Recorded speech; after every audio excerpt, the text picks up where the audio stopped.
Do you want to discover some techniques holistically to help you with your emotional release? Tune in to find out more. My name is Dr. Erica Steele. I'm a holistic doctor in family practice, and all this month we're talking about minority mental health awareness. We do have a webinar, free webinar that you can register for, as well as my course, 30 Days to Emotional Healing, which goes over 30 different holistic techniques that you can use to help you with your emotional needs.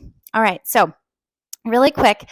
So, what is a holistic technique? So, holistic techniques are really techniques that are cultivated to access different aspects of yourself. So, your mental, emotional, as well as even physical. So, we'll tap into some of those. So, some of the techniques that I recommend to my patients are the first one is breath work. Breath work can be incredibly powerful. And so, there's vagal nerve exercises that you can do. So, your vagal nerve, it gets activated when you're in a fight or flight state. So, it helps regulate your parasympathetic system. It runs all the way down here to your stomach. That's why sometimes when you get afraid, you get a pit in your stomach. And so vagal nerve exercises can really help. Also, too, if you put a cold pack on your chest at night, that can also be really helpful, especially if you have insomnia, hypervigilance, or you have difficulty falling asleep. Maybe you have the monkey mind. Maybe you're just thinking, and you can't seem to relax your mind. That could be a really easy technique to get the nervous system to calm down so that you can be able to get into a full rest.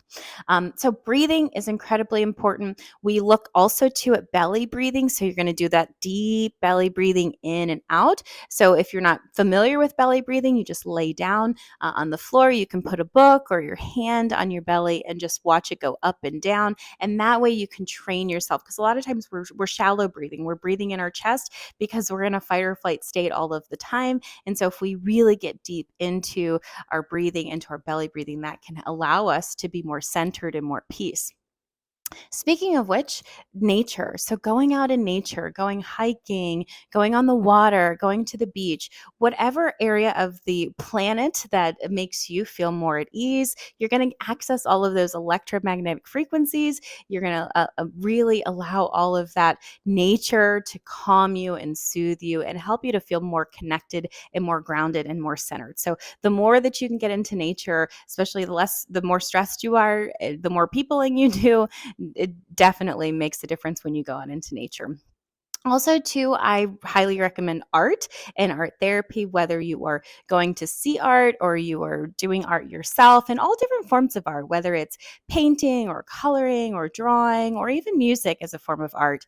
That can really help to heal your nervous system and give you a space to really feel. I know even acting and watching movies, especially sad movies, can help you to process your emotions, because again, you're not processing them for yourself, you're watching a movie. So that's another kind of trick if you have difficulty accessing those emotions, to really gain more of that emotional release. So those are just some of the techniques that I recommend. Obviously, working with a holistic healthcare provider like myself can help you to really get to the root of causes of why different emotions are there and how they're stored in your body. Because if you don't process and deal with your emotions effectively, you're going to suppress them and store them in your body, which is why I created that course, 30 Days to Emotional Healing. It's an excellent course that goes over from the very beginning of what emotions are, what we use them for, what their tools are, and low frequency, high frequency, and what all that means. And then it gives you a tool every single day so that you can really help yourself release emotionally,